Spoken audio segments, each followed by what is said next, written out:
Captain Ibrahim Traoré has created a lot of action since taking over in September 2022. Apart from taking prompt action against terrorists, reclaiming land, and initiating anti-corruption campaigns, he has also severed relations with France, courted Russia, and managed the difficult transition to civilian administration. Despite all this, people are still battling to ensure that Captain Ibrahim Traoré is not leading the way in Burkina Faso. In this video, we will therefore be educating you on the most recent assault on Traoré's life and the aftermath of all this. We will also discuss more about Russia in Africa. Of gunshots close to the presidency last month, hundreds of protesters gathered in the country's capital to show support for Burkina Faso's military government. Protesters assembled at a roundabout in the heart of Ouagadougou and vowed to uphold President Ibrahim Traoré's government. The protesters claimed that earlier in the afternoon, shots had been fired close to the presidential residence. They claimed they did not know what was going on, but they were there to stop anything from happening. Burkina Faso news agency AIB reported that an individual had tried to attack a guard at the palace, but there were no injuries or damage. However, security forces closed off access to the area around the palace. Since the elected president Roch-Marc Christian Kabore was overthrown by mutinying soldiers in 2022, the landlocked West African nation has been governed by a military government. Since Traoré has decided to stand up for the rights of his people and his country, some people want him gone. This will not be happening anytime soon since the people of Burkina Faso are standing strong with what Traoré is doing for them. They trust him. Russia has been strengthening ties as well with Burkina Faso. It is almost impossible to say that Traoré will be removed from power by a coup. Russia will not allow this. Bear in mind that earlier this month, Russia's foreign minister, Sergei Lavrov, pledged more support to Burkina Faso in fighting militant groups as he pressed his whirlwind tour of West Africa in an attempt to fill a vacuum left by the region's traditional Western partners. Sergei Lavrov spoke at a news conference in the country's capital of Ouagadougou while on the third leg of his latest Africa trip, after Guinea and the Republic of Congo. Amid Moscow's full-scale invasion of Ukraine, Russia is attempting to build up support from the area. Growing dissatisfaction with long-standing Western allies like France and the US has been voiced by some African nations recently. Lavrov stated, "Russian instructors have been working here and their number will increase," saying that Russia has assisted in the training of Burkina Faso's law enforcement and military forces.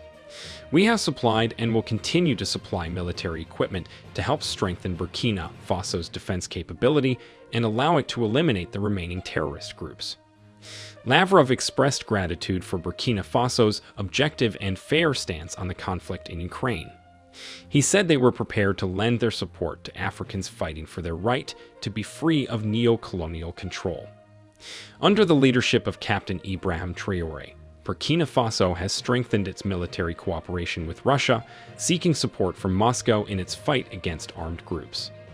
This partnership will go on for the next 5 years and more because Burkina Faso's military regime has extended its rule for 5 years under an accord adopted during national consultations. Countries across the Sahel, a region stretching from Senegal to the Red Sea, have turned toward Russia for security assistance in recent years in the face of growing regional instability. Russian mercenaries, for example, have supported the Burkina Faso and Malian armed forces in their fight against insurgent groups. Now, Russia is doubling down its focus on the region by tightening its hold over several Sahel states and looking for new partners further afield, a strategy that could pit it against other world powers. The next battleground may well be the coastal West African states. Russia's interests on the West African coast look to be in securing military, diplomatic, and economic pacts with leaders of these nations in exchange for strategic access to the Atlantic Ocean. This strategy mirrors how the U.S. military base in Djibouti, Camp Lemnier, provides the U.S. some access and control in the Persian Gulf, Indian Ocean, and Suez Canal. Russia must balance its efforts to exert influence in Africa with its relationship with China. Under the presidency of Xi Jinping, China has also worked hard to grow its influence on the continent. Russia and China in countries in Africa in different ways. Russia uses military and diplomatic incentives to attract and retain partners on the continent. China instead uses developmental projects and heavy debt to draw African allies into its camp. The US and Russia are at odds over their influence in Africa. The current situation reflects the old struggle for partitioning Africa among major and emerging world powers, and it could trigger a proxy war among countries in Africa. The United States decreased engagement with Africa, particularly its 2018 decision to reduce counterterrorism efforts in the region despite the growing threat of terrorism in many African countries, has also coincided with Russia's return to the continent. Moscow moved quickly to close that gap in security. To strengthen Russia's reputation as a dependable strategic partner on the continent and to secure military contract agreements with various countries, President Putin hosted the first ever Russia-Africa summit in 2019 at the Black Sea retreat of Sochi.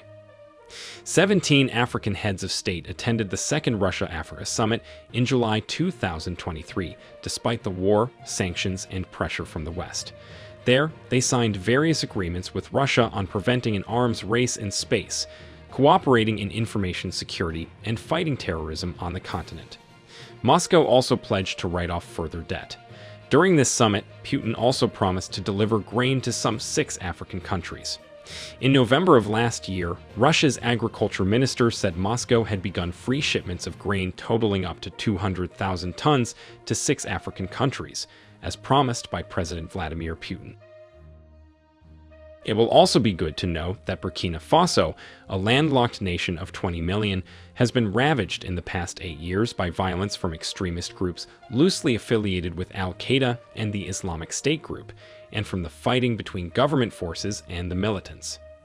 Additionally, in less than 10 months, the nation saw 2 coups. The second occurred in September 2022, during which the military leaders expelled French personnel and looked to Russia for security assistance. The leaders have had trouble controlling the humanitarian and security situation, nevertheless. Note that Burkina Faso's military leaders also received a fresh consignment of military drones from Turkey earlier this month as part of their assistance in the fight against terrorism.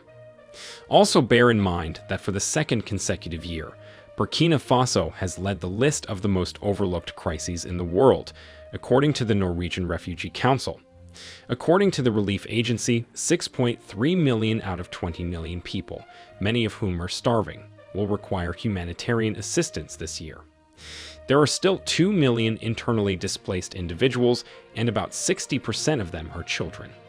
There are few resources available to assist those who have experienced trauma. Moving away from Russia, Senegal's new president Bassirou Diomaye Faye began his first visit to Mali and Burkina Faso last month to strengthen ties with these 2 states, which have quit the regional bloc ECOWAS. Mali, Burkina Faso, and Niger are all under military rule following coups. These 3 countries declared in January that they were leaving the Economic Community of West African States, claiming it was influenced by France to form the Alliance of Sahel States, their own regional organization. Faye arrived in Mali's capital and proceeded to the presidential palace, where he was scheduled to meet with Colonel Assimi Goïta, the leader of the military government. He later on visited Burkina Faso to see Ibrahim Traoré. Since these countries will be working together, it also means Russia will definitely have a place in Senegal. Russia's backing of Ibrahim Traoré is an issue that sparks discussions among people with different viewpoints and poses a lot of issues. Some contend that Russia's support for Traoré is a calculated attempt to increase its influence in the area, while others see it as a show of unity and solidarity with a leader who embodies their principles.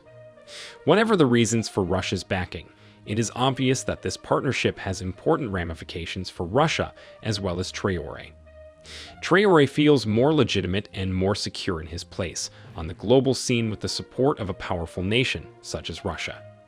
Additionally, it gives him access to knowledge and resources that will help him in his efforts to promote economic expansion and political stability. Nonetheless, it is critical to recognize the possible repercussions of this kind of assistance.